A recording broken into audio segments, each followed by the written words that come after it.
अच्छा जी, अब last lecture में जो आप लोगों ने चीज़ें देखी थी ना, वो आपने देख लिया था कॉमन एमिटर एम्पलीफायर के साथ ना, कि किस तरीके से आपके पास इनपुट रेजिस्टेंस, आउटपुट रेजिस्टेंस और बाकी पैरामीटर्स चेंज होते हैं। तो आपको जो है गेन, ओवरऑल गेन यहाँ तक का जो है ना आपको पूरा बता दिया था। ठीक है। अच्छा, तो अब ये कोई मुझे ना स्टूडेंट ज़रा ये एक दफ़ा ना दोबारा बताए कि फ़र्क हमारे पास क्या पड़ता है। Sir I think so sir आपका mic off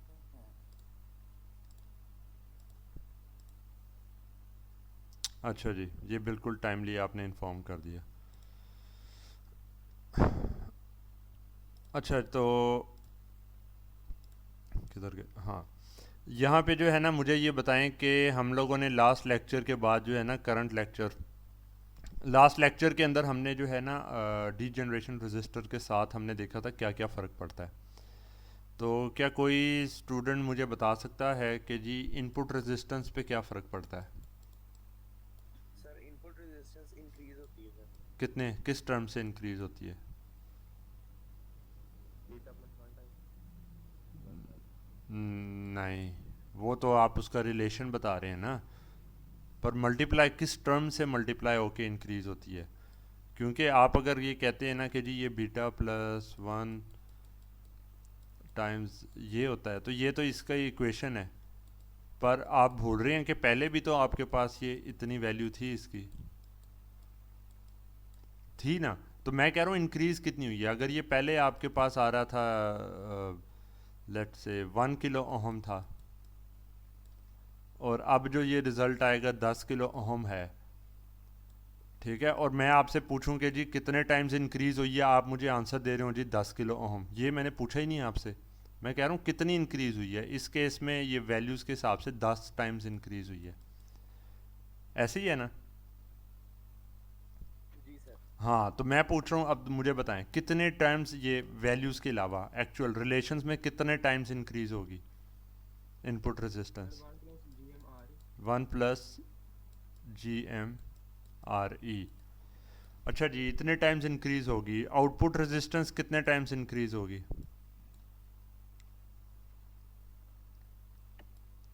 output resistance sir decrease होगी। One plus G M over R E times वो डिक्रीज होगी। अच्छा जी, कितने स्टूडेंट्स एग्री करते हैं इनसे? सर वो सेम रहेगी सर। हाँ, इस पे कोई फ़र्क नहीं पड़ना। सर वो वोल्टेज डिक्रीज होगी। हाँ, वो थोड़ा देख लिया करें ना, अब क्वेश्चन जब उस तरह के आए हों, और तो पेपर के अंदर वहाँ पे तो अब कोई इतना सा हिंट भी देने वाला नहीं होगा। ठीक है कि जी नहीं जी ये वाली नहीं, सर ने ये चीज़ पूछी थी, तो आपको ये केयरफुली क्वेश्चन सुनने चाहिए, और वहाँ पे पेपर में भी जो है रिटर्न भी समझना आपको जो है ना उसकी प्रैक्टिस होनी चाहिए, ताकि ऐसे ना हो कि आप कोई और चीज़ समझ के पूरा पेपर सॉल्व करते रहें। अच्छा जी, तो ये डिक्रीज़ होगी, और कितने डिक्रीज़ होगी, किस टर्म से? सर ये one plus G M R E से ही। ठीक है। तो बाकी हमने इसके साथ फिर आगे लोड और बाकी चीज़ों के साथ टर्म्स को मल्टीप्लाई करके भी रिलेशन हम लोगों ने ना यहाँ पे निकाल लिया था। तो अच्छा, अब एक और ना इधर एक चीज़ है जो अभी पता नहीं इस लेवल पे आपको भी समझ आती है कि नहीं। चले, मैं वो अगले एम्पलीफायर के एंड के ऊपर ना वो एक्सप्लेन करूँगा दोबारा। तो अच्छा, हमारे पास इधर जो है ना सिर्फ और सिर्फ इन्हीं चीज़ों का फ़र्क नहीं पड़ता, एक और भी चीज़ है जो कि आपके पास चेंज हो जाती है। ठीक है, और उसको कहते हैं कि जी अब आपने जो इनपुट सिग्नल अप्लाई करना है ना, वो आप लार्ज इनपुट सिग्नल अप्लाई कर सकते हैं। ये एक किसी स्टूडेंट ने कहा भी था ना कि जी हम कैसे इतना गेन और ये चीज़ें लें, किस तरह से होगा, क्या होगा।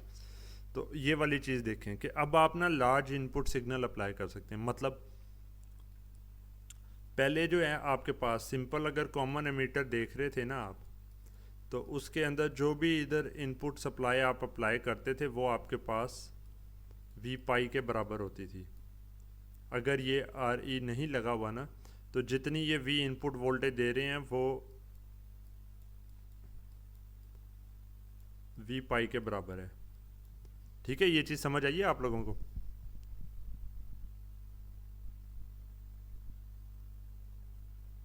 खाली ये पॉइंट कि ये इनपुट सिग्नल जितना भी इस पॉइंट पे आ रहा होगा, अभी हम ये वाला ऐसा नहीं कंसिडर कर रहे, इधर से लोड को नहीं कंसिडर कर रहे। अब फिर तो नहीं मेरा माइक ऑफ? नहीं, शुक्र है ऑन है जी। जी सर, इनपुट वोल्टेज अप्लाई हो। हाँ, तो अगर यहाँ पे आपके पास ये डी जनरेशन रजिस्टर लग गया तो क्या अब इनपुट वोल्टेज जो है वो आपके पास उसके बराबर होगी?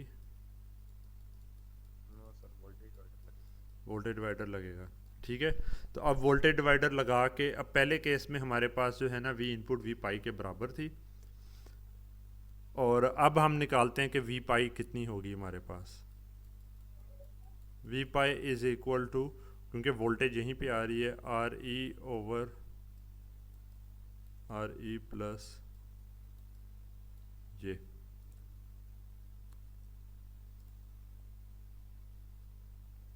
ठीक है, जी सर। तो अब इसमें से हम देखना चाह रहे हैं कि टाइम्स वी इनपुट है।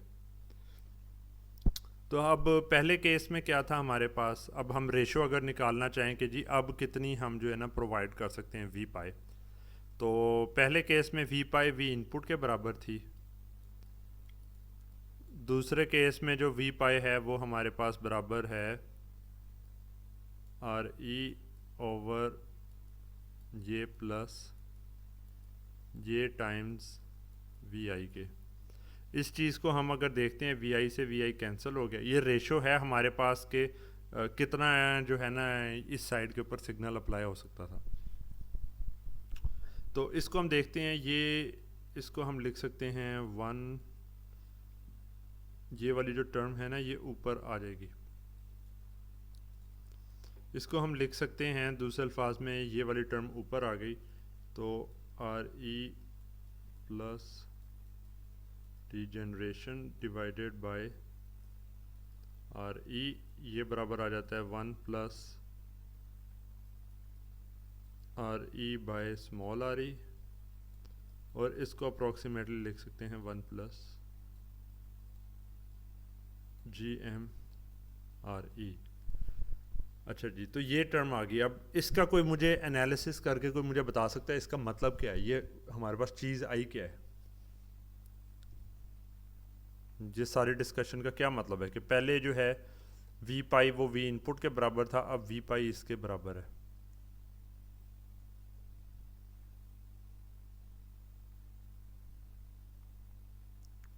एनीवन?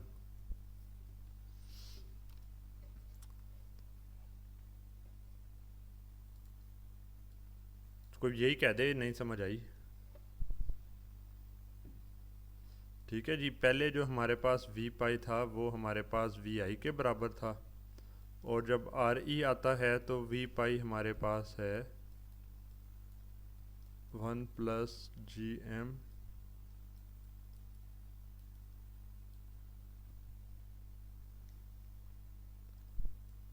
आर ई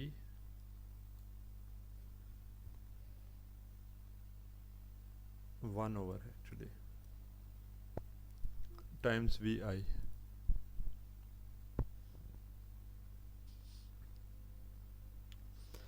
इस चीज़ का हमारे पास मतलब ये होता है कि पहले अगर आपने यहाँ पर जो वोल्टेज आपने वी इनपुट जो आपने अप्लाई करने थे ना, अगर आर ई नहीं लगा तो आपने इसको 10 मिली वोल्ट अप्लाई करना था। वी इनपुट की वैल्यू आपके पास 10 मिली वोल्ट से कम होनी चाहिए थी, क्योंकि ये वी इनपुट वी पाई के बराबर थी, और स्मॉल सिग्नल अप्रोक्सीमेशन के केस के अंदर 10 मिली वोल्ट से ज़्यादा होगी तो आप नॉन लिनियरिटी में चले जाएंगे। ठीक है, अब इस चीज़ की समझ आ गई आपको? Yes sir. जी सर। ठीक है, अब जब आर ई आपके पास लगा हुआ है ना, तो अब let say one plus G M R E की वैल्यू आपके पास है 8। ठीक है, तो अब वी इनपुट की वैल्यू कितनी हम अप्लाई कर सकते हैं? तो हमें पता चला कि जी जितनी भी वी इनपुट की वैल्यू होगी ना 8 गुना कम होके V pi is equal to V input over 8, ये one plus G M R E नीचे आ रहा है। इसका मतलब है कि अब जो वी इनपुट आप अप्लाई कर सकते हैं ना, वो आपके पास 10 की बजाय 80 मिली वोल्ट से कम होनी चाहिए।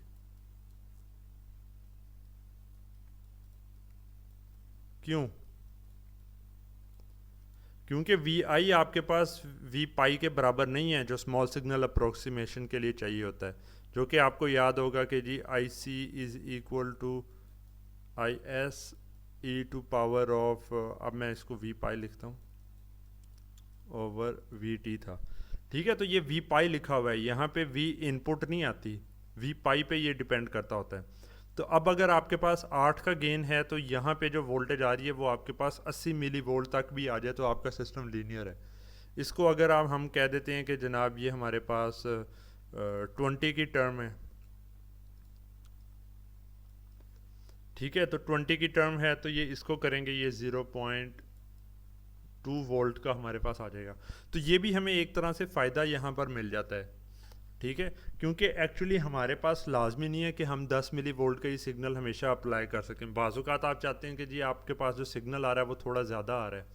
अब जब ज़्यादा सिग्नल आ रहा है तो जानबूझ के उसको कोई वोल्टेज डिवाइडर लगा के कम करने का जो है ना, वो आपके पास इतनी ऑप्शन नहीं एक अच्छी होती। तो लेकिन क्या होता है कि आपके पास जब ये डीजनरेशन रजिस्टर आप इंक्लूड कर देते हैं तो वो क्या करता है कि आपको जो है ना एम्पलीफायर को लार्जर इनपुट सिग्नल्स हैंडल करने के जो है पॉसिबिलिटी फ्राहम करता है, डिस्पाइट कि आपने जो है आपके पास नॉन लीनियर डिस्टॉर्शन आए बगैर जो है वो ज़्यादा इनपुट वोल्टेजेस भी आप प्रोवाइड कर सकते हैं। This is because only a fraction of the input signal is at the base. जितनी आपने टोटल वी आई अप्लाई की थी उसका एक थोड़ा सा हिस्सा यहाँ पे आ रहा है और बाकी सारा दूसरे रजिस्टर के क्रॉस आ रहा है। ठीक है, ये चीज़ें पूछी जा सकती हैं आगे क्विज़ेस असाइनमेंट्स, कहीं ना कहीं इससे रिलेटेड सीधा क्वेश्चन आ सकता है, और वो ऐसे नहीं आएगा कि डायरेक्ट ये डिफाइन करें, वो बेसिक लेवल का होता था। यहाँ पे कोई प्रॉब्लम आएगी और प्रॉब्लम में चीज़ पूछी होगी और डायरेक्ट बताया भी नहीं होगा कि इस तरीके से निकालनी है। तो जो लेक्चर के अंदर यहाँ पे समझ के अच्छे तरीके से फिर कर रहे होंगे, फिर उनको पता होगा कि ये एक्चुअल चीज़ क्या पूछी गई है। ठीक है, अच्छा जी, तो अब यहाँ पर हम ओवरऑल जब देखते हैं ना तो हमारे पास चीज़ आ जाती है टू के डीजनरेशन रजिस्टर आर ई लगाने से होता क्या है। तो समराइज़, इसको समराइज़ करते हैं तो हमारे पास पहली चीज़ इनपुट रेजिस्टेंस इंक्रीज़ हो गई इस टर्म से। ठीक है, वोल्टेज गेन ए वी या जो ए वी ओ है दोनों रिड्यूस हो जाते हैं by a factor of this, ये। उसके बाद सेम नॉन लीनियर डिस्टॉर्शन के लिए जो इनपुट सिग्नल वी आई है वो आप जो है इतने गुना ज़्यादा आप अप्लाई कर सकते हैं। और इसके अलावा क्या चीज़ है, the overall voltage gain is less dependent on the value of beta, ये मैं अभी एक्सप्लेन करूँगा। और हाई फ्रीक्वेंसी रिस्पांस में भी फ़ायदा होता है, ये काफ़ी आगे जाके हम लोग देखेंगे एक जगह के ऊपर। With exception of the gain reduction के अलावा अगर देखा जाए ना तो बाकी सारे परफॉर्मेंस के पैरामीटर आपके इम्प्रूव हो रहे हैं।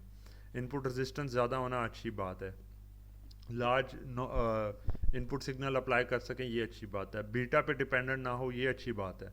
तो ये सारी चीज़ों का इतना फ़ायदा है इन मैनी केसेस, जैसे कि यहाँ पे क्या है, this is a good bargain, ये एक अच्छा जो है ना डील है आपके लिए कि आप गेन को थोड़ा रिड्यूस करके अपनी बाकी सारी परफॉर्मेंस पैरामीटर्स को इम्प्रूव कर लें। It is the underlying philosophy, ये जो फ़िलासफ़ी डिज़ाइन की है ये इसी की वजह से जो है ना नेगेटिव फीडबैक और ये सारी चीज़ों को जो है ना इम्प्लीमेंट किया जाता होता है। आप पढ़ेंगे कंट्रोल सिस्टम्स के अंदर। और ये जो आर ई जो ये रजिस्टर है डीजनरेशन रजिस्टर, ये आपके पास बेसिकली एक फीडबैक जो है ये प्रोवाइड करता है। ये रजिस्टर जो है ना एक तरह का फीडबैक आपके पास जो है ना इम्प्लीमेंट कर रहा होता है। तो यहाँ पे जो एक ही चीज़ रह गई थी वो मैं अभी एक्सप्लेन कर दूं कि सर्किट आपके पास बीटा के ऊपर इतना हाईली डिपेंड क्यों नहीं कर रहा।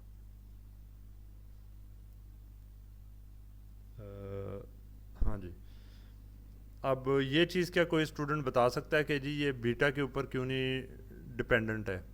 ये आपके पास ओवरऑल गेन का रिलेशन है।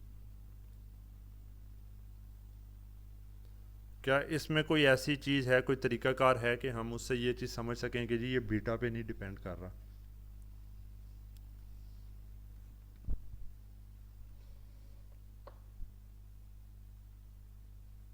कोई स्टूडेंट?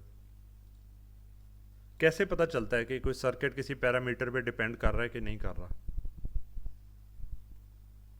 सर उसका इनवर्सली या डायरेक्टली प्रोपोर्शनल रिलेशन चेक मसलन फॉर एग्जांपल बीटा के ऊपर है तो हम बीटा को बढ़ा के देखते हैं क्या होगा। अगर बीटा इधर बढ़ता है आपके पास, ठीक है, तो गेन को बढ़ना चाहिए, ऐसे ही है। लेकिन इधर डिनोमिनेटर में भी बीटा आ रहा है, ठीक है, और डिनोमिनेटर में भी बीटा आ रहा है और वो इन दो टर्म्स से मल्टीप्लाई होके आ रहा है। तो अगर आपके पास जो ये वाला पैरामीटर है, इनपुट रेजिस्टेंस जो है, अगर इनपुट रेजिस्टेंस आपके पास काफ़ी ज़्यादा हो as compare to R signal, जो कि आम तौर पे होती है, तो उस केस में ये टर्म नेग्लेक्ट हो सकती है और इधर से बीटा से ये वाली चीज़ कैंसिल हो जाएगी और आपका सर्किट एक्चुअली बीटा पे बहुत मिनिमली डिपेंड कर रहा है। अभी भी होगा क्योंकि ये इसको बिल्कुल नेग्लेक्ट नहीं आप कर सकते, लेकिन है कि क्योंकि न्यूमरेटर डिनोमिनेटर दोनों में बीटा आ रहा है और वो बीटा की वैल्यू काफ़ी ज़्यादा है, तो इसकी वजह से जो है ना हमारे पास यहाँ पे हम कह सकते हैं कि जी हमने इसको बीटा से इंडिपेंडेंट कर दिया। और अगर आपके पास, और उसमें भी बड़ी वजह यही है कि आपके पास क्योंकि ये वाली टर्म लगी है, अगर इसको ज़ीरो आप कर देते हैं, ठीक है, ज़ीरो कर देते हैं, तो ये टर्म और ये टर्म बराबर वैल्यू की होंगी तो बीटा से ज़्यादा फ़र्क पड़ेगा। तो ये जो डीजनरेशन रजिस्टर है, इसकी वैल्यू को बढ़ाने की वजह से ये टर्म बढ़ जाती है, जिसकी वजह से इनके इंक्रीज़ या डिक्रीज़ का इम्पेक्ट कम आता है। ये है इसको अगर हम देखें क्वालिटेटिवली, तो ये हमारे पास ओवरऑल गेन है। ये अफेक्ट जो है ना काफ़ी ज़्यादा अच्छे तरीके से हमें नज़र आता है यहाँ पे, कहाँ पे गया, AVO के अंदर, ठीक है। तो AVO के अंदर यहाँ पे हमें क्यों ये ज़्यादा बेहतर तरीके से नज़र आता है, वो इसलिए हमें ज़्यादा बेहतर तरीके से नज़र आता है कि यहाँ पे जो अल्फ़ा की टर्म को तो आप भूल जाए ना, अल्फ़ा तो 1 के बराबर ही होता है, बीटा चेंज भी हो रहा है, पर ये जो RE है, ये RE आपके पास बीटा पे डिपेंड करता है। RE भी इतना नहीं डिपेंड करता, let me verify, alpha bye GM के ऊपर था, ठीक है। तो अल्फ़ा बाय GM के ऊपर ये डिपेंड कर रहा है। अल्फ़ा की वैल्यू जो है वो 1 के तकरीबन जो है वो करीब करीब करके है, तो यहाँ पे भी नहीं इतनी डिपेंडेंस आ रही। लेकिन होता क्या है कि बीटा के अलावा जो है कलेक्टर करंट के ऊपर ये चीज़ फिर भी डिपेंड करती है, और कलेक्टर करंट जो है DC के अंदर वो फर्दर डिपेंड करता है आपके पास बीटा के ऊपर। अब देखें ना किधर से घूम के हम कहाँ से इस चीज़ के ऊपर आ गए हैं। आपने ये टर्म देखी अल्फ़ा, आपको पता है कि जी अल्फ़ा तो डायरेक्टली जो है ना ये 1 के बराबर ही होगा, इसको नहीं आप कंसिडर कर सकते।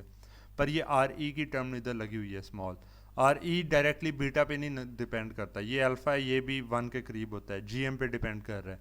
जो GM है वो IC DC कलेक्टर करंट पे डिपेंड करता है, और ये DC कलेक्टर करंट फर्दर जो है ना बेस करंट को बीटा से मल्टीप्लाई करके निकलता है, तो उसकी वजह से आपके पास फ़र्क पड़ सकता था। लेकिन आपने यहाँ पे क्या किया, ये RE की वैल्यू अगर इससे ज़्यादा होगी तो आपके पास गेन जो है उसके ऊपर फ़र्क नहीं पड़ेगा। ये हम एग्जांपल आगे करते हैं, उसके बाद आपको ना ज़्यादा बेहतर क्लियर हो जाना है, ठीक है।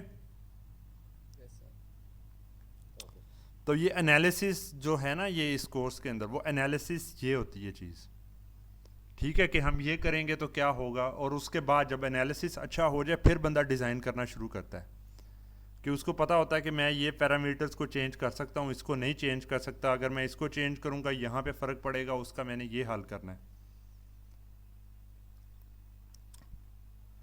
अच्छा जी, ये एक एग्जांपल है हमारे पास। अब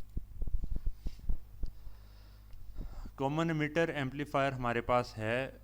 अच्छा, यहाँ पे ये क्वेश्चन ये पूछा गया, ये अभी जैसे स्टूडेंट भी एक नहीं किया था कि जी हम इसको यूज़ करके कैसे हम अपना इनपुट और वो सारी चीज़ें कर सकते हैं, तो ये अच्छी बात है कि एग्जांपल भी वही आ गई है। इधर कहा जा रहा है कि जी RE निकालें, RE निकालें, इस तरीके से कि हमारे पास जो यहाँ से देखने पे इनपुट रेजिस्टेंस आ रही है वो आर सिग्नल के मुकाबले में 4 गुना हो। बाकी पैरामीटर्स यहाँ पे ये जो है गिवन है, इसके बीटा कितना है, आईसी कितना है, आरसी, ये सारा कुछ। अच्छा, अब ये आप लोगों ने जो है ना सॉल्व कराना है, सारे स्टेप्स आप लोगों ने बताने हैं, कोई ना कोई स्टूडेंट मल्टीपल बताते रहे। हाँ जी, पहला काम क्या करें, एक सर्किट आ गया है और ये हमें टास्क गिवन है। आर ई की पहली वैल्यू निकालनी है, ये डी जनरेशन रजिस्टर इस वाले की। तो कैसे निकालें?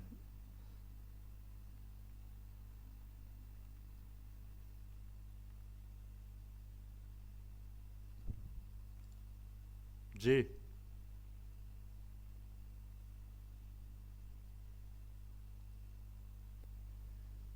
एनीवन, कोई स्टूडेंट? पहला स्टेप तो बताएं ना, पूरा एंड तक ना बताएं, एक एक स्टेप का बताते रहें, वो खुद ब खुद सॉल्व होता जाएगा। सबसे पहला स्टेप तो आपको पता होना चाहिए ना कि अब इस तरह का सर्किट है, सबसे पहले क्या करना होता है हमने।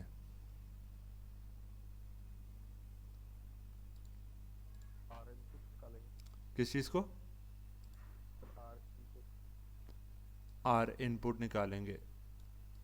आर इनपुट कितनी है? तो आर पे beta plus 1 time beta plus 1 hmm R E hmm, plus generate. ठीक है। इसमें हमें क्या चीज़ें नहीं पता है? हमें बीटा पता है, हमें ये चीज़ नहीं पता, और हमें ये चीज़ नहीं पता, और आर इनपुट भी नहीं हमें पता। तो कैसे इसको सॉल्व करें?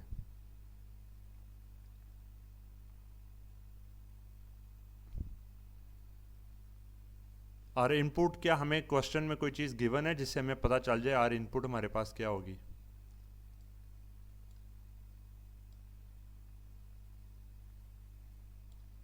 सिग्नल के 4 टाइम्स हाँ, और सिग्नल रेजिस्टेंस की,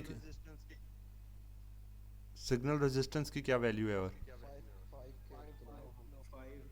तो ये कितना हो गया R input? 20 kilo ohm sir. ये हो गया 20K हो गया। ठीक है जी। बीटा कितना है? 100 है। ये मैं अब अप्रोक्सीमेट मैं कर रहा हूँ इधर, क्योंकि मैं ना ज़्यादा मेरा फोकस है कि आप लोगों से सॉल्व कर। ये कैलकुलेटर है किसी स्टूडेंट के पास?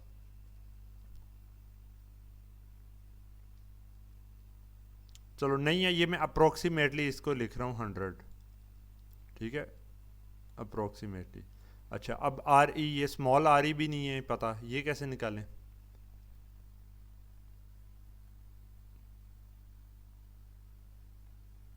सर फार्मूला सर अल्फा बटा GM sir. Alpha R E alpha बटा G M. GM is equal to I केवल। तो आपको स्टार्ट ही यहाँ से करना चाहिए ना, जब भी हो पहले स्मॉल सिग्नल पैरामीटर्स निकालते होते हैं, फिर आगे शुरू करते हैं। आप डायरेक्ट हल करने लग गए थे तो, लेकिन चलें। अब जीएम की वैल्यू क्या आती है? आई केवल कितना बनता है ये? सर 1/600 25 तक 25 तक। ठीक है, ये आ गया। तो आर ई जो है वो अप्रोक्सीमेटली हमारे पास आ गया जनाब तकरीबन 25 ओहम। जी सर। ठीक है, अब ये जो रिलेशन था ना, ये हमारे पास आ गया 25 प्लस आर ई। तो अब 100+1 नहीं आएगा। 100+1 होगा। मैंने ये अप्रोक्सीमेटली का साइन किया, अप्रोक्सीमेटली मैं ये लिख रहा हूँ इसको। ठीक है, अब बताएं क्या करें? सर 100 को उधर डिवाइड कर देंगे। क्या रिजल्ट क्या आता है?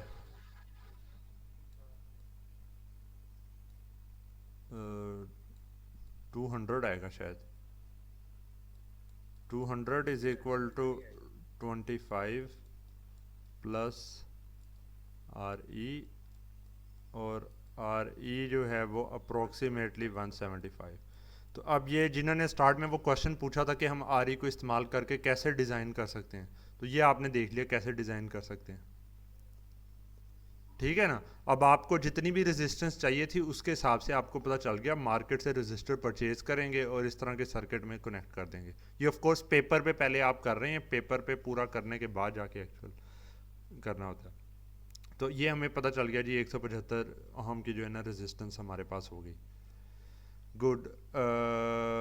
फिर हमारे पास क्या आ रहा है कि जी इसको अब इंक्लूड कर दें इधर, 175 का लगा दें इधर। अच्छा ये हमारे पास आया था 25 ओहम, ये मैंने कल लिखता जाऊँ मैं जहाँ जहाँ पे ना वैल्यूज़ हमें पता चल रही हैं। 25 ओहम है ये। जो आर ई है ये हमारे पास आ रहा है 175 है। जो ये इनपुट रेजिस्टेंस यहाँ पर से देखने के ऊपर है, ये हमें पता है कि 20K है, आर सिग्नल 5K है, are load R C 5K का है, और इस तरह करके लोड और बाकी चीज़ें भी हमारे पास लगी हुई हैं। अच्छा जी, अब आगे बताएं, आगे क्या पूछा गया हमसे। पहला पार्ट तो कर लिया हमने, आगे हमसे पूछा गया जी AVO इसके साथ वो किसके बराबर होती है AVO, open circuit voltage gain.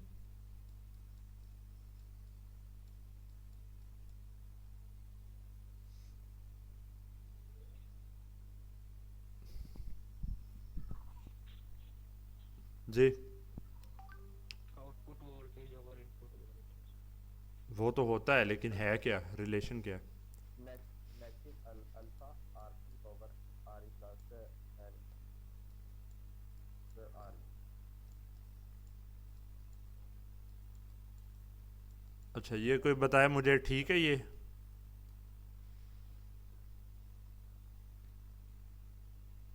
कोई स्टूडेंट बताया रिलेशन ठीक लिखा है?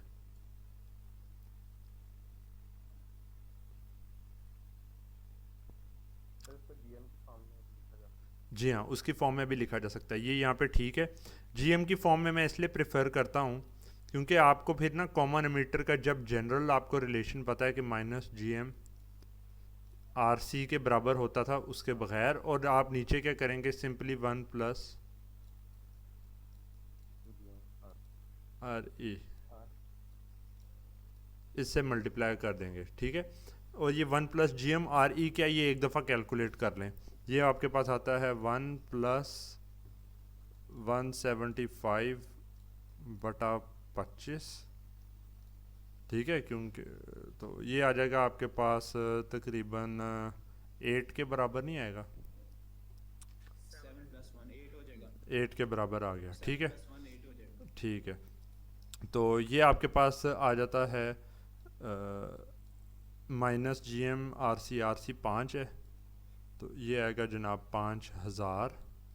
याद रखें ये किलो में है, डिवाइड इसको कर दिया 25 से, ठीक है, और यहाँ पे आ जाएगा 8। 25 को 8 मतलब 200 से डिवाइड करना है एक तरह के। इसको देखें तो ये किसके ऊपर आता है, 25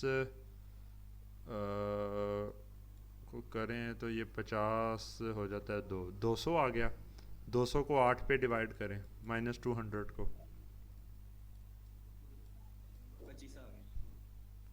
रिजल्ट ही 25 आ गया। सही है। जी सर 25 है। तो आपके पास -25 वोल्ट पर वोल्ट गेन आ गया। मतलब इधर हमें जो पता चला ना वो ये पता चला कि इसका वैसे -200 गेन होना था, लेकिन आपने इसको 8 टाइम्स जो है डिवाइड करवा दिया। अच्छा जी ठीक है, -25 हमारे पास ये वाला जो है गेन आ गया। अब आगे हम क्या करें, ये ना सारे स्टूडेंट्स इस चीज़ को केयरफुली देखें, ऐसे ना हो कि 2-3 कर रहे हैं आप लोग आराम से बैठ जाएंगे जी हमें नहीं, ये प्रॉब्लम्स आपको ही पेपरों में और क्विज़ेस असाइनमेंट्स में आपको ही सॉल्व करनी है, ठीक है। तो अगर आप अभी नहीं देखेंगे कि अच्छा ये वाला मसला आ जाए तो कैसे हल करना है, तो फिर वहाँ पे कौन आपको बताएगा। अब ये ऑनलाइन सेशंस में इसी तरीके से ही सारा मैं आपको मतलब इन्फॉर्म कर सकता हूँ, इससे ज़्यादा और मैं क्या कर सकता हूँ। अच्छा जी अगली चीज़ ज़रा क्विक आप मूव करते हैं। आर आउटपुट क्या नज़र आ रही है आपको? आर सी 5K आ गया, ओके। AV क्लोज सर्किट जो है वोल्टेज गेन, ये किसके बराबर होगा?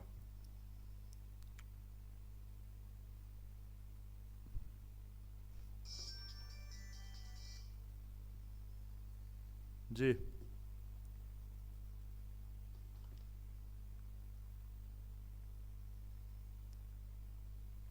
तो जीएम के सामने नहीं इसका रेट पता लग सकता है। इसको आप ऐसे करेंगे, जो एवीओ आ रहा है ना आपके पास, ठीक है, उसको मल्टीप्लाई कर दें आप यहाँ पर से। जो आउटपुट रेजिस्टेंस आपके पास आ रही थी ना, तो वो अब मॉडल में आपको याद होगा कि जो एवीओ था आउटपुट रेजिस्टेंस और आरएल आ रहा होता था, और एक वोल्टेज डिवाइडर बनना होता था, वो आप सीधा लगा दें इधर। ये आसान तरीका है। -25 टाइम्स दोनों 5 के हैं, तो ये हो जाएगा जनाब 1/2 is equal to -12.5 volt by volt. ठीक है, जी सर।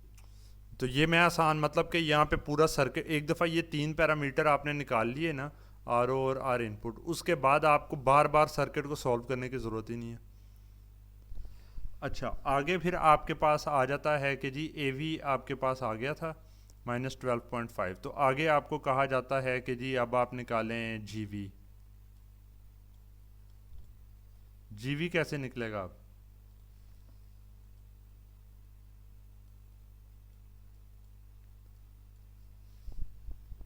ये अब किसी को पता है? नेगेटिव बीटा और वो तो पूरा रिलेशन तो छोड़े ना, ये तो वो रटे वाली बात हो गई। आप मुझे बताएं कि आपके पास ए वी का रिलेशन आपके पास आ गया है, ठीक है, तो अब ये ए वी को इस्तेमाल करते हुए जी वी कैसे निकालेंगे?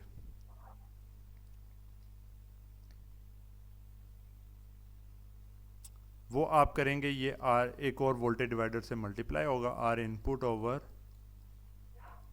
R input plus R signal. ये याद है ये कैसे रिलेशन आया था? सर ये वी नॉट और वी सिग्नल। जी हाँ, और वी यहाँ से आगे वाला आपके पास इधर आया हुआ है।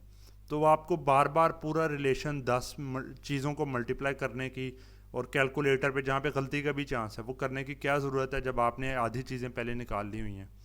तो ये आपके पास क्या आ जाएगा जनाब, आर इनपुट हमें ये क्वेश्चन में गिवन था कि 4 गुना होगी अगले के, तो इसको 4 टाइम्स ओवर 1 + 4, ठीक है, मतलब कि इसको मैं 4 आर सिग्नल लिख सकता हूँ। तो अब तो वैल्यू भी आपको गिवन है, पर वैल्यू ना भी गिवन हो तो हम इसको सॉल्व कर सकते थे। तो क्योंकि ये आपके पास जो है 4 टाइम्स आर सिग्नल है, 4 टाइम्स आर सिग्नल है, ये आर सिग्नल है, तो इसका मतलब है कि ये आपके पास हो जाएगा 4/5 0.8 टाइम्स 0.8 टाइम्स 12.5। ये कोई निकाल के बता सकता है क्या आएगा? ये है 4/5 टाइम्स, 10 आ गया। हाँ, तो ये आपके पास रिजल्ट आ गया -10 वोल्ट बाय वोल्ट। ठीक है, तो ये आपके पास जो है ना, ये वाली टर्म भी आ गई। तो ये इसमें आपने कम एफर्ट रिलेटिवली की है, वो पूरा सॉल्व करने की बजाय। क्यों कम एफर्ट की है? क्योंकि आपने एनालिसिस और वो चीज़ें आपको अच्छी तरह पता थी, आपको मेन पता चल गया था कि ये एम्पलीफायर्स काम कैसे करते हैं। जब वो आपको पता चल गया तो आपको हर बार रट्टा लगा के कॉम्प्लेक्स पूरे रिलेशंस याद रखने की ज़रूरत नहीं है। वो एक दो रिलेशंस ही चल रहे हैं, और बाकी आपने सर्किट के हिसाब से जो है सॉल्व करते रहना है। ठीक है, जी जी सर। सर। अच्छा, अब ये लास्ट वाला पार्ट जो है, ये मुझे बताएं ये कैसे होता है।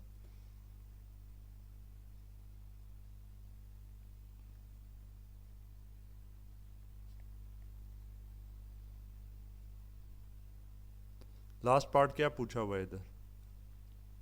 सर वी पाई को 5 मिली वॉट पे लिमिट कर देंगे इस पे, हम्म, और वी सिग्नल की वैल्यू निकालेंगे, वो R in plus R signal और आर इन। अच्छा, अगर वी पाई आपके पास है 5 में, मुझे ना आपकी आवाज़, अपनी आवाज़ ही को भी हो रही है आपकी तरफ से। अच्छा, तो वी सिग्नल क्या होगा ये बताएं, ये है थोड़ा सा ट्रिकी काम। मैंने चीज़ें ये सारी समझाई हुई हैं लेकिन है फिर भी ये थोड़ा सा ट्रिकी, ये थोड़ा जहन खोल के आपको सॉल्व करना है जी। कैसे करें, पहली चीज़ क्या लिखें?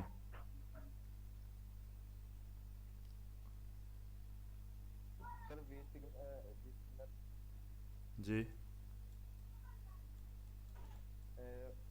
आर ई वी सिग्नल को डिवाइड करना है आर ई से, क्या करना है? No sir is equal to hmm small R E hmm plus R E hmm over R E G multiply by V by. Sir यहाँ पे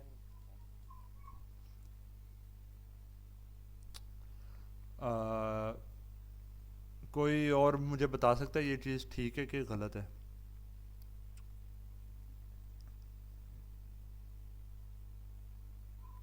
कोई और स्टूडेंट? सर ऊपर आर सिग्नल भी प्लस होगा आई थिंक। चलें ये भी कर लेते हैं, प्लस आर सिग्नल। अब ठीक है?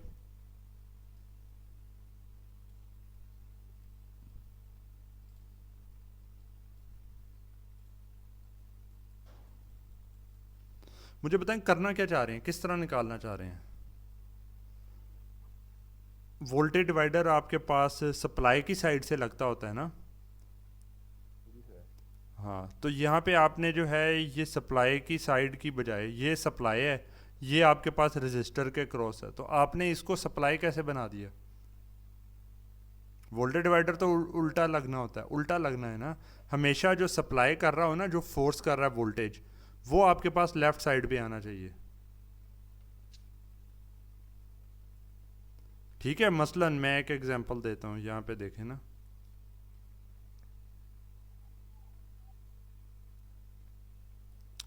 ठीक है, ये आपके पास है 5 वोल्ट, नहीं 5 किलो ओहम का है, ये आपके पास है 5 किलो ओहम का, और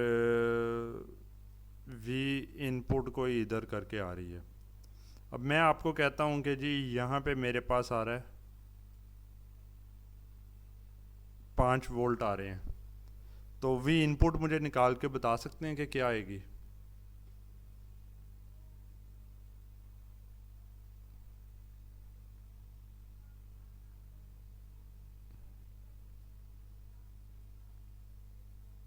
जी 10 वोल्ट वो कैसे, रिलेशन बताएं।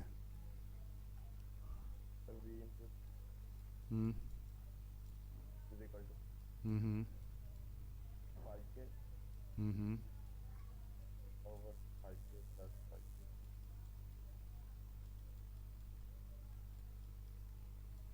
टाइम्स तो वोल्टेज और 5K। इसके अंदर जो चीज़ है ना वो ये है कि ना इस तरीके से आंसर आपका ठीक आ जाता है। यहाँ पे और भी मसले कुछ हैं, तो लेकिन है कि मैं यही आइसोलेट करना चाह रहा था कि क्या आपको वोल्टेज डिवाइडर्स की समझ नहीं है या और कोई मसला है। तो वोल्टेज डिवाइडर्स की आपको है, लेकिन आप जो रिलेशन यूज़ कर रहे हैं ना ये हाईली कंफ्यूजिंग किस्म का आपने यूज़ किया है। सर मैंने उसको दूसरी साइड पे ले गया था। हाँ ठीक है, तो आपने वो इधर वी सिग्नल लिख दिया था, इधर ये, तो आप देख रहे हैं ना उससे क्या फ़र्क होगा। अब आपने ठीक बताया, पहले आपने क्या किया था कि आपने ऐसे कर दिया था कि जी इसको कर दिया था आपने 5 वोल्ट लिख दिया, और इधर आपने कर दिया था वी इनपुट। उस केस में रिजल्ट कितना आना था, बल्कि इस केस में ठीक आया ना। जी हाँ, तो लेकिन मसला पता क्या होता है, मसला ये कि आप एक ही स्टाइल याद रखें। वो तरीकाकार क्या है कि वोल्टेज डिवाइडर में जहाँ से सप्लाई आ रही है ना, आप ये उल्टे जो रिलेशन आपने रखना है वो ये रखना है कि जिधर से सप्लाई आपके पास आ रही है ना उसको हमेशा इस साइड के ऊपर रखेंगे। फिर आप जिस रजिस्टर के क्रॉस निकाल रहे हैं उसको इधर रखेंगे, बाकी जो दो रजिस्टर्स हैं वो आप यहाँ पे रखेंगे, और जो रिज़ल्ट आ रहा है वो आपके पास आ रहा है जो भी आपने निकालना है 5 वोल्ट वाला। ठीक है, तो अब हाउ क्या रहा है कि इसके अंदर 5 वोल्ट जो इस रजिस्टर के अक्रॉस हैं वो आपको पता है। ये जो वोल्टेज इधर लिखते होते हैं ना, ठीक है, जो एंड पे निकलनी होती है वो इस रजिस्टर के अक्रॉस होती है। जी सर। ठीक है, मैं एक और कर लेता हूँ, ये थोड़ा बेहतर रखने के लिए ऐसे करता हूँ, मैं इसको 4 वोल्ट और यहाँ पे 4K, और ये मैं सारों को यहाँ पे लेक्चर के मेन टाइम में ये चीज़ इसलिए ले रहा हूँ क्योंकि ये बहुत सारे स्टूडेंट्स का यही इशू होता है। मैंने पिछले 2-3 साल में जब पेपर्स में चेक करता रहा हूँ ना, तो ये चीज़ बहुत ज़्यादा आती थी, इसीलिए मैंने इस प्रॉब्लम के ऊपर यहाँ पे मैं कह रहा था कि आप लोग इसको सॉल्व करें। और इसको 6 कर देता हूँ मैं। ठीक है, यहाँ पे 4 है एंड 4 + 6, तो जो ये वोल्टेज एंड पे निकालनी है वो इस रजिस्टर के अक्रॉस निकालनी होती है। दूसरे अल्फाज में कि यहाँ पर से आप एक करंट देख रहे हैं कि करंट कितना फ्लो कर रहा है। अगर 4 वोल्ट है, 4 किलो ओहम है, करंट कितना होगा?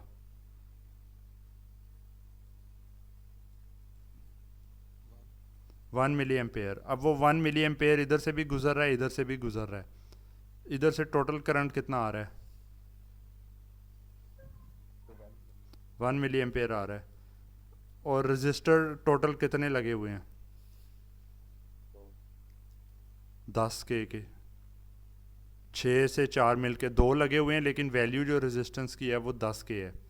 तो 10 के में से 1 मिली एम्पेयर गुजरेगा तो वी इनपुट आपके पास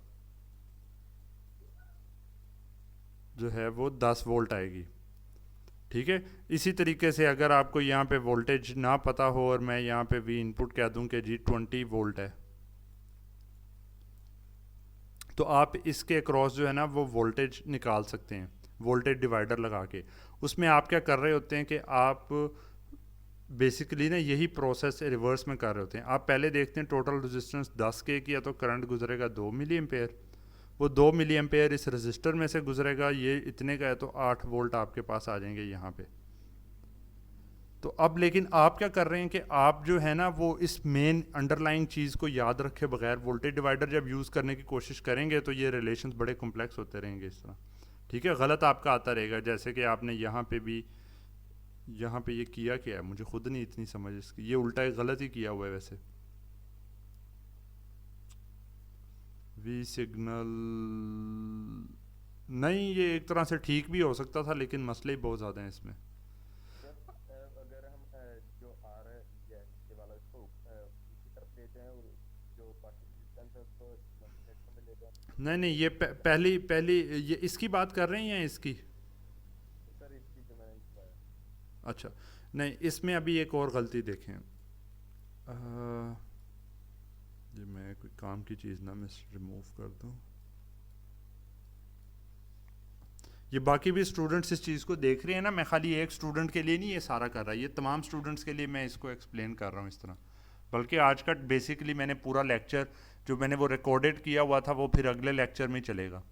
ठीक है, तो आज मैं यही मसला जो है ना ये चीज़ें आपकी ना थोड़े क्लियर कर दूँ इसमें। जी सर। अच्छा, तो अब पहली चीज़ क्या है, यहाँ पे आपने मुझे वी सिग्नल बताया था, तो लेकिन है कि आपने पहला जो वोल्टेज डिवाइडर है ना इसके क्रॉस वी पाई किधर होती है, यहाँ पे। तो सर ठीक। ये वो नहीं बनेगा कि R input plus R signal over R input into V pi और इनपुट बताएं। Plus hmm R signal hmm over R input into V pi. V pi ऊपर आ रहा है इधर आ रहा है? ऊपर सर मल्टीप्लाई हो रहा है। ये किसके बराबर है? सर आपने ये सर ये सिग्नल सर आपने रिलेशन पढ़ाया था ये वाला। सर आई थिंक ऐसे ही होगा क्योंकि हम रेजिस्टर्स को एक साइड से दूसरी साइड पर लेके गए हाँ, डिनोमिनेटर में सही है, सही है, लेकिन ना इस तरह से ये बड़ा कंफ्यूजिंग आप काम कर रहे हैं ना अपने लिए। मुझे तो ऑफ कोर्स ये ठीक आ गया इस तरह, लेकिन है कि ये आप लोगों के साथ ना अक्सर स्टूडेंट्स को हो सकता है ना समझ आए। तो मैं इसलिए सजेस्ट करूँगा हमेशा जो लिखना है ना, ये स्टेप एक खाने की ज़रूरत नहीं है, ठीक है। तो वो हमेशा आप लिख दें कि जो सप्लाई वाला है जो है ना, उसके साथ रजिस्टर्स ने डिवाइड होना है, ऊपर वो रजिस्टर आएगा जिसके अक्रॉस आप निकाल रहे हैं, आर इनपुट के अक्रॉस, ठीक है। और फिर आपके पास जो है ना नीचे R input plus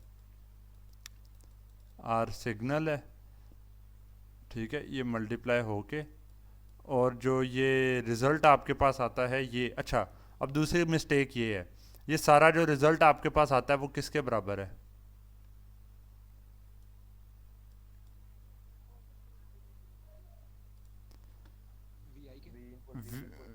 we input के बराबर है। आपने वी पाई के बराबर कह के ये सेकंड गलती यहाँ पे की है, ठीक है ना। मैंने इसीलिए अभी जो ये पहला वो चला था उसके अंदर मैंने एक्सप्लेन किया था कि वी इनपुट और वी पाई का आपस में रिलेशन डिफरेंट होता है। अब तो चलें वी इनपुट आप निकाल लें हैट पर। वी इनपुट हैट निकाल के आप कर क्या लेंगे, क्योंकि आपने तो वी पाई से आगे शुरू करना था, पर चलें फिर भी कर लेते हैं। ये हमारे पास रिलेशन आ जाता है, किसके बराबर होगा बोले?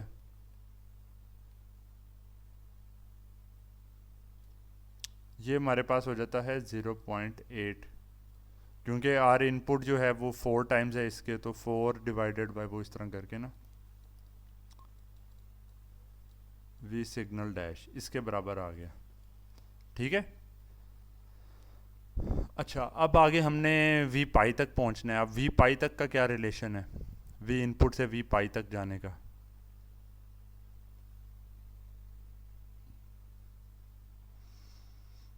अगर हमारे पास ये आर ई ना लगा होता तो वी इनपुट वी पाई के बराबर नहीं था।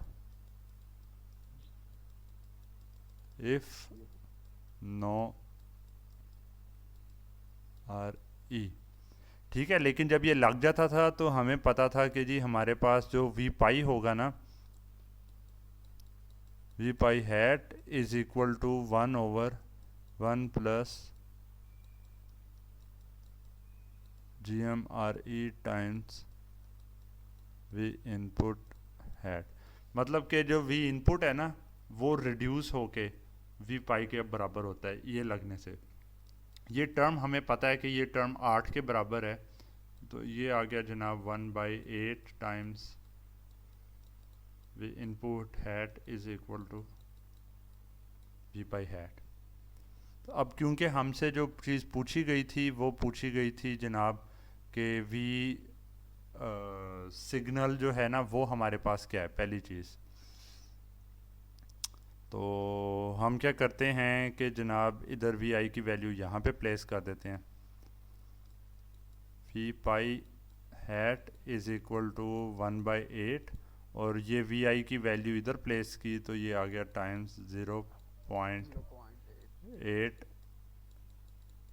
We signal dash. तो ये इसको इससे कैंसिल करके 1.1 हो गया, मतलब कि रिज़ल्ट आपके पास आ जाता है 1/10।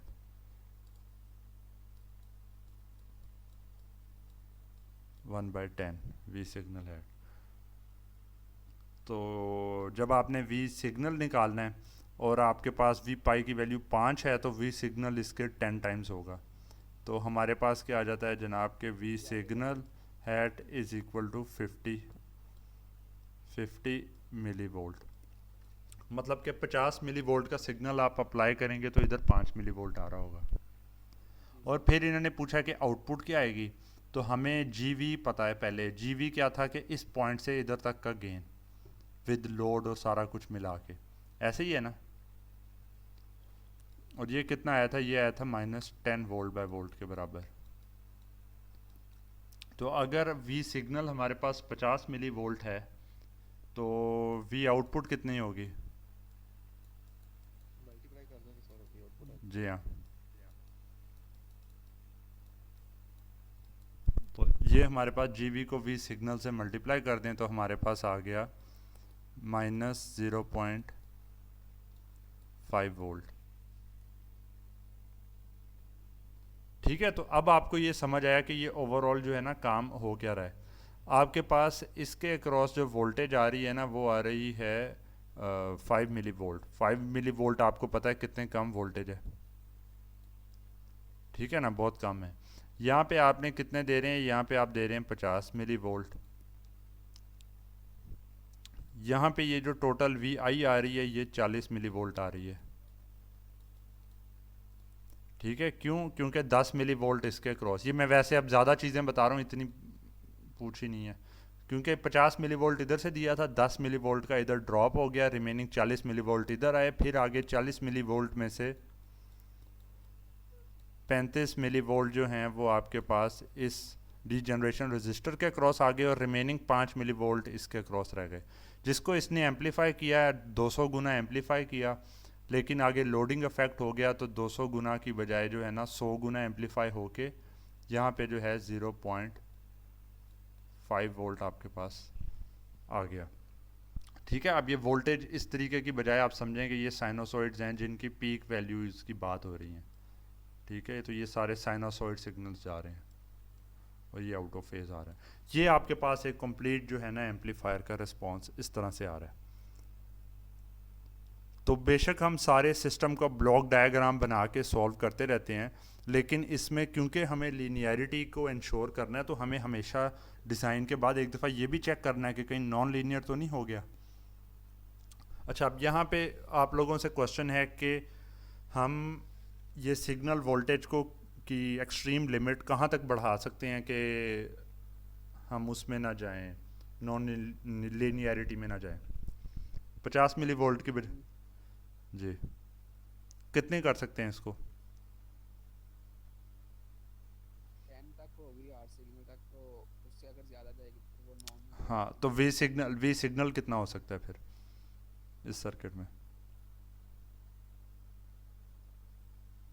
इसको 2 से मल्टीप्लाई करें तो आप लिमिट पे पहुंचते हैं ना, और ये सर्किट सारा लीनियर है ना, तो लीनियरिटी क्या कहती है? किसी भी एक वोल्टेज को अगर बीच में जो है किसी एक नंबर से मल्टीप्लाई करते हैं, ठीक है, तो सारी वोल्टेजेस को उसी पैरामीटर से नहीं मल्टीप्लाई करना चाहिए, तो रिजल्ट कंसिस्टेंट आ जाता है। याद है ना लीनियरिटी का? तो इसका मतलब है अगर ये 10 रखना है तो ये आपके पास 100 के बराबर हो जाएगा। यहाँ पे आपके पास जो है ये -1 वोल्ट हो जाएगा, ये 20 वोल्ट मिली वोल्ट का आ रहा होगा, ये 80 मिली वोल्ट का आ रहा होगा, ये 70 मिली वोल्ट का आ रहा होगा। और ये सारा कर सकें क्योंकि यहाँ पे लीनियरिटी के अंदर है। क्वेश्चन?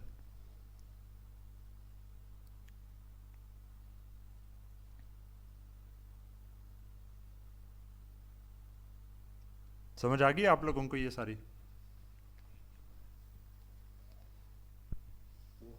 ठीक है ना, तो हमारे पास जो ये वाली लिमिट है ना ये सारा कुछ डिक्टेट कर रही होती है, तो इसलिए वैसे आप ब्लॉक डायग्राम के हिसाब से सॉल्व करते रहें, लेकिन एंड पे इसको ज़रूर चेक करना है। और यही जो कि हाँ आप यहाँ पे जो है 40 मिली वोल्ट का या 80 मिली वोल्ट का सिग्नल अप्लाई कर रहे हैं और उसके बावजूद आपके पास जो है लीनियरिटी में आ रहे हैं, तो ये भी इस RE की बदौलत है, डीजनरेशन रजिस्टर की बदौलत है। तो अब ऐसे ना हो कि लैब में आप लोग या कोई एक्सपेरिमेंट्स कर रहे हो, आप कहें कि जी ये 10 मिली वोल्ट से ज़्यादा नहीं मैंने अप्लाई करना क्योंकि ये मसला हो जाएगा। तो आपको पता होना चाहिए नहीं जी 10 मिली वोल्ट से ज़्यादा कर सकते हैं, इसके अक्रॉस 10 मिली वोल्ट से ज़्यादा नहीं होना चाहिए।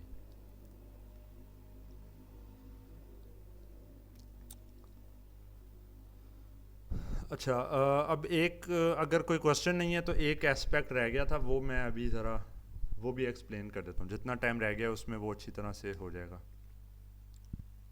कोई क्वेश्चन और है तो यहाँ पे पूछ लें। इसी तरह के जो सर्किट है ना ये आगे ये सारी की सारी चीज़ें आपने कॉमन बेस, कॉमन कलेक्टर, उन सारे एम्पलीफायर्स में करना है। तो यहाँ पे मैं इसीलिए ज़्यादा फोकस कर रहा हूँ कि यहाँ पे आता होगा तो आगे वाली चीज़ें भी आप कर लेंगे। अगर क्वेश्चन नहीं है तो मैं थोड़ा आगे जा रहा हूँ। जी हाँ, अच्छा, एक ना यहाँ पर ना बड़ी एक स्ट्रेंज किस्म का ना एक बिहेवियर है जो कि हमारे पास ना इन एम्पलीफायर्स में आता है। यहाँ पे कहाँ गया? अच्छा, इसका आर आउट नहीं, गेन AVO, ठीक है। तो वो ना आपके पास एक शॉर्टकट तरीका है जिससे आप ना BJT अगर कहीं पे लगा हुआ है ना तो आप सर्किट को डायरेक्टली देखकर ही उसका गेन भी निकाल सकते हैं,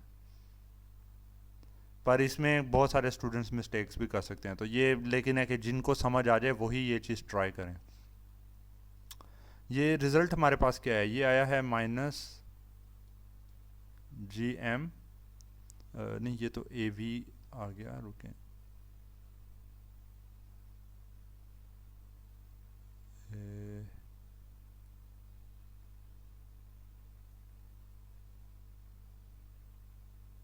AVO, हाँ नहीं ठीक है। अच्छा, अब यहाँ पे हमारे पास जो गेन आ रहा है ना AVO, वो आ रहा है -GM, और ये अगर हम देखें इसको तो ये जो टॉप के ऊपर जो ये चीज़ है ये क्या आउटपुट रेजिस्टेंस नहीं है?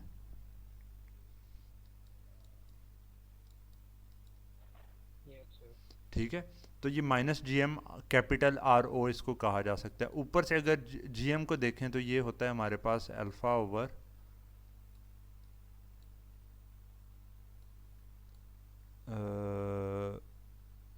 नहीं, लेट मी वेरीफाई,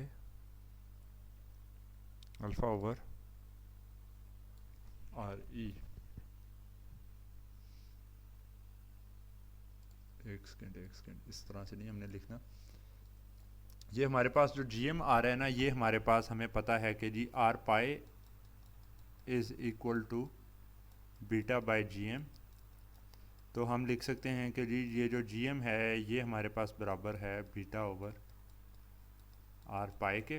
तो ये रिलेशन हमारे पास एक तरह से बन जाता है माइनस बीटा ओवर R पाई। ये जो R पाई है ये आपके पास क्या इनपुट रेजिस्टेंस नहीं है इस पॉइंट से देखते हुए? ये अभी हम बाकी चीज़ें नहीं कंसिडर कर रहे।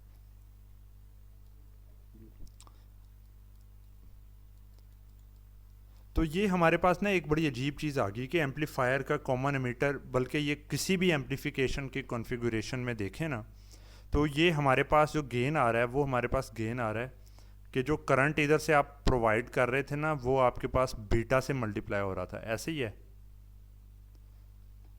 क्योंकि जो बेस से जो करंट प्रोवाइड करते हैं वो बीटा से मल्टीप्लाई होकर कलेक्टर करंट बनता है। तो जिस टर्म से मल्टीप्लाई होना है उसने बीटा वो, और output resistance divided by input resistance आपके पास गेन आ रहा है। ठीक है।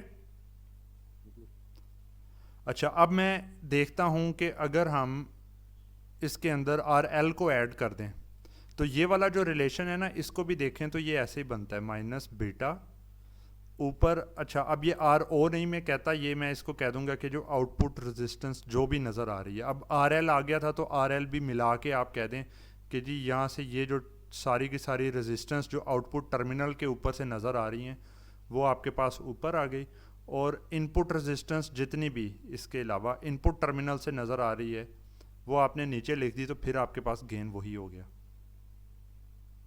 ऐसे ही है।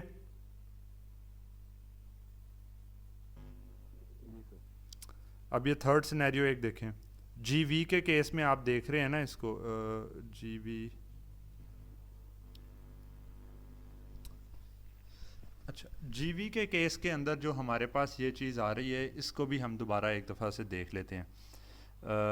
ये हमारे पास आ रहा था जनाब GM वही होगी हमारे पास चीज़ बीटा माइनस ये बीटा ओवर R इनपुट, ठीक है। और ये वाली जो टर्म्स है ना ये वाली टर्म्स आपके पास है R input over R input plus R signal, ठीक है। ये वाली टर्म इधर लिख दी मैंने, ये GM इधर लिख दिया times RC in parallel with RL in parallel with RO।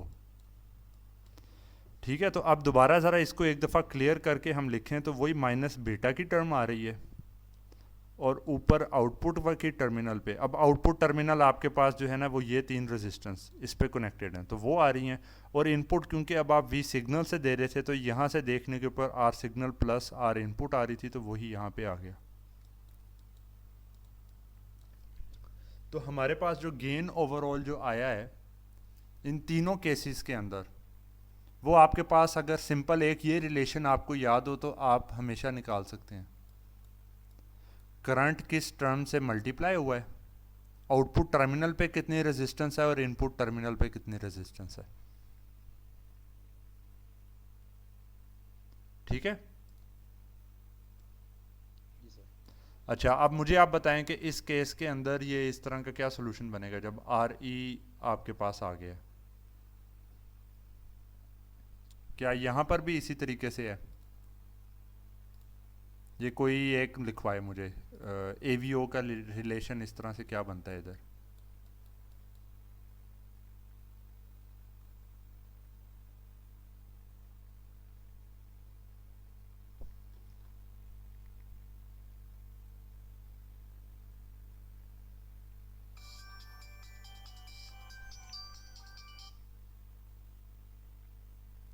जी जी लिखवाए कोई।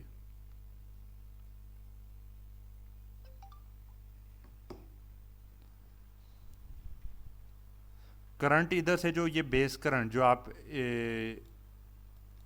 इस तरफ से अप्लाई कर रहे हैं वो किस से मल्टीप्लाई होता है? बीटा से।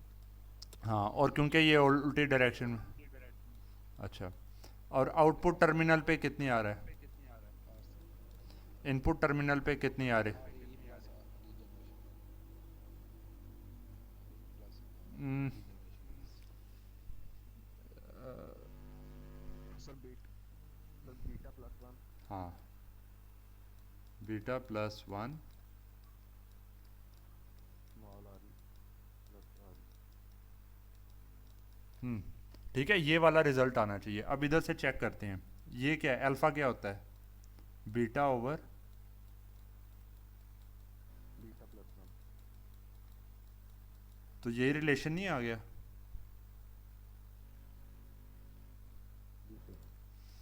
सही है कि नहीं है ये?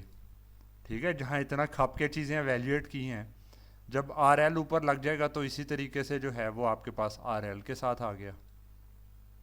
जब GV का केस आ रहा है तो अब मुझे बताएं इधर से जो है देखने पे इनपुट रेजिस्टेंस ये टोटल, एक मिनट, माइनस बीटा आउटपुट के ऊपर आ रहा था जनाब RC in parallel with RL,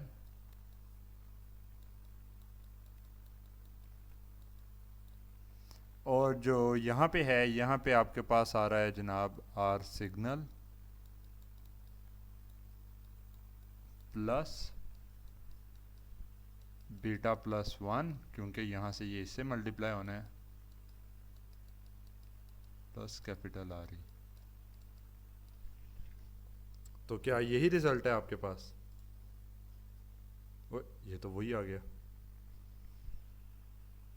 तो मतलब कि सॉल्व करना और वो सारा तो एक तरफ है, लेकिन ये कोई पैटर्न आपको नज़र आ गया इसमें।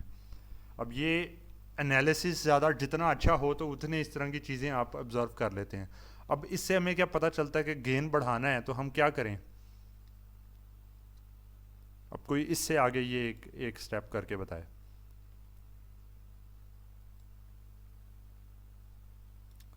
ठीक है,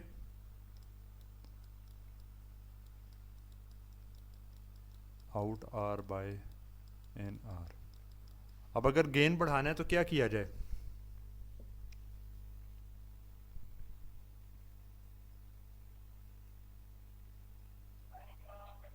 बीटा या फिर आउटपुट रेजिस्टेंस की वैल्यू बढ़ाएं। बीटा बढ़ाएं या आउटपुट के टर्मिनल पे जो रेजिस्टेंस नज़र आ रही है उसको बढ़ा दें, और जो इनपुट साइड पे रेजिस्टेंस नज़र आ रही है उसको कम कर दें। ठीक है, पर ये मैक्रो लेवल के ऊपर चीज़ आती है। माइक्रो लेवल पे हमें पता है कि डिवाइडर्स और वहाँ पर से क्या क्या मसले आ रहे होते हैं। ठीक है, लेकिन है कि वो जो मर्ज़ी अंदर करते रहें, अगर ओवरऑल इस टर्मिनल से देखने पे रेजिस्टेंस कम नज़र आ रही होगी और इस टर्मिनल से देखने के ऊपर रेजिस्टेंस जो है वो आपको ज़्यादा नज़र आ रही होगी, तो आपका गेन ज़्यादा आएगा।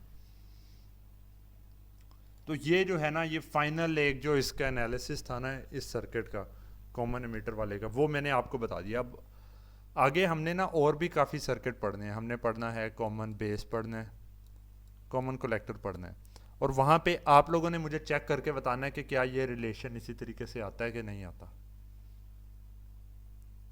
ठीक है ओके सर। जी हाँ। और कोई क्वेश्चन?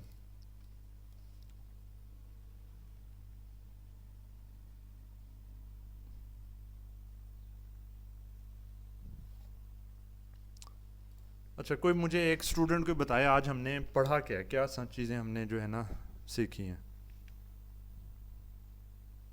समरी एक तरह की ना मुझे कोई प्रोवाइड करे।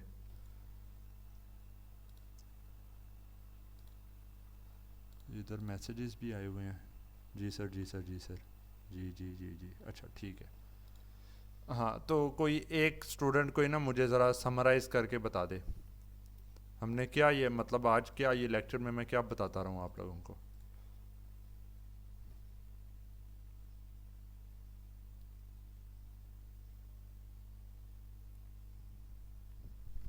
मैं समराइज खुद कर दूं फिर?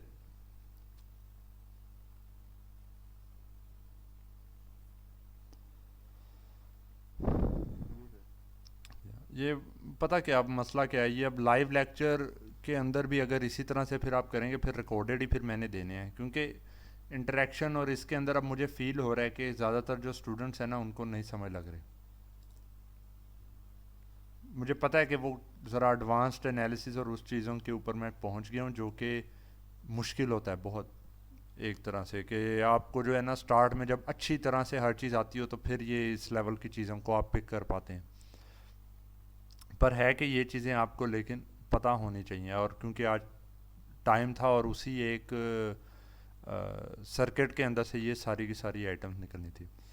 तो ठीक है, जो आज हमने जो पढ़ा है ना वो हमने ये देखा है सबसे पहले कि जी हमारे पास जो है ना जो समरी हमने देखी है कि ये डी जनरेशन रजिस्टर लगाने से क्या क्या फ़र्क पड़ता है। ठीक है, खाली सर्किट को सॉल्व करना एक चीज़ होती है, हमने किया है एनालिसिस। ठीक है, एनालिसिस करके हमने निकाला है कि जी हम अगर ये लगाते हैं तो हमारे पास जो इनपुट रेजिस्टेंस है वो इस टर्म से इंक्रीज़ हो जाती है, आउटपुट रेजिस्टेंस पे कोई फ़र्क नहीं पड़ता, और हमारे पास जो है लार्ज सिग्नल, हमारे पास जो गेन है वो इसी टर्म से रिड्यूस हो जाता है। ठीक है, ओपन सर्किट जो है गेन, वोल्टेज गेन, और हमारे पास जो एक जो सिग्नल हमने प्रोवाइड करना होता है बेस टू मीटर, उसके मुकाबले में अगर हम ये आर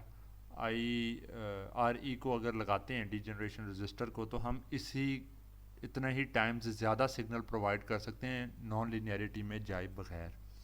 ठीक है, तो ये हमारे पास एक अच्छा लीवे एक आ जाता है। और हमारे पास क्या होता है कि जी जितना भी सारे रिलेशंस हैं वो डायरेक्ट बीटा के ऊपर इतना हाईली डिपेंड नहीं करते। ठीक है, बेशक एंड पे हमने रिलेशंस देखे थे उधर बीटा बार बार आ रहा था, लेकिन डिनोमिनेटर में भी कहीं ना कहीं बीटा आ रहा होता है। तो ओवरऑल जो है ना हमारे पास बीटा के ऊपर जो डिपेंडेंस है वो कम हो जाती है। फिर हमने प्रॉब्लम एक की, प्रॉब्लम के अंदर वैल्यूज़ के साथ ये सारा कुछ देखा, और सबसे एंड के ऊपर हम लोग ये भी हमने चीज़ देखी थी कि किसी भी सर्किट में जब हमने इस तरह से एनालिसिस वगैरह करना है तो ओवरऑल जो है ना कॉमन एमिटर के अंदर, क्योंकि आप जो है बेस करंट को बेस के ऊपर इनपुट दे रहे होते हैं और कलेक्टर पे आउटपुट आ रही होती है और आउट ऑफ फेज, तो इसलिए हम बीटा से मल्टीप्लाई करके आउटपुट रेजिस्टेंस और इनपुट रेजिस्टेंस आपके पास आती है। अगर आप बेस की बजाय जो है यहाँ पे कलेक्टर की बजाय जो है एमीटर के ऊपर दे रहे होते तो यहाँ पे ये चीज़ बीटा प्लस 1 से हो जानी थी। अगर आप यहाँ पर जो है एमीटर के ऊपर इनपुट दे के कलेक्टर के ऊपर ले रहे होते तो एमीटर करंट कलेक्टर करंट पे अल्फ़ा से मल्टीप्लाई होता है, तो यहाँ पे अल्फ़ा की टर्म आपके पास आ जानी थी। तो वो सारी टर्म्स आ जाती हैं, और अगली जो टर्म है वो हमेशा आउटपुट और इनपुट टर्मिनल पे जितनी भी रेजिस्टेंस नज़र आ रही है उस सारों को आपने कंसिडर करना होता है। तो इस तरीके से हमारे पास जो है ना ये पूरा एक एम्पलीफायर को जो है ना हम सॉल्व कर सकते हैं, और ये हिंट्स वगैरह हैं जिनके थ्रू हम चेक भी कर सकते हैं कि हमारा रिज़ल्ट ठीक आया कि नहीं। अब ऐसे नहीं है, हो सकता है पेपर के अंदर या कहीं पे भी पूछा जा रहा है तो वहाँ पे आपको कहा जाए कि जी सारे स्टेप्स करने हैं, तो जब आपको कह दिया जाएगा कि जी सारे स्टेप करने हैं तो आप डायरेक्ट ये रिलेशन तो नहीं लगा सकते, लेकिन इस रिलेशन के थ्रू आप वेरीफाई कर सकते हैं कि कहीं आपने कोई गड़बड़ तो नहीं कर दी। ठीक है, तो ये चेक आपके पास जो है ना वो करने का एक मैकेनिज़्म है। तो अगर कोई और क्वेश्चन नहीं है तो फिर यहाँ पे हम लोग जो हैं लेक्चर फिनिश करते हैं। Okay sir. चलें, तो ये इसको जो है ना ये तवज्जो से आप लोगों ने देखना है, इसके अंदर मैंने बहुत काम की बातें आपको बताई हैं, और फिर नेक्स्ट आगे जो लेक्चर है ना वो आपका जो है वो प्री रिकॉर्डेड ही फिर चल रहे होंगे, ठीक है सर। और तैयारी साथ साथ ये करते रहें, इन चीज़ों को समझते रहें, क्विज़ भी होने वाला है फिर। ठीक है, ठीक है सर। चलें, ओके, फिर अल्लाह हाफिज़। ओके सर, अल्लाह हाफिज़। खुदा हाफिज़ सर।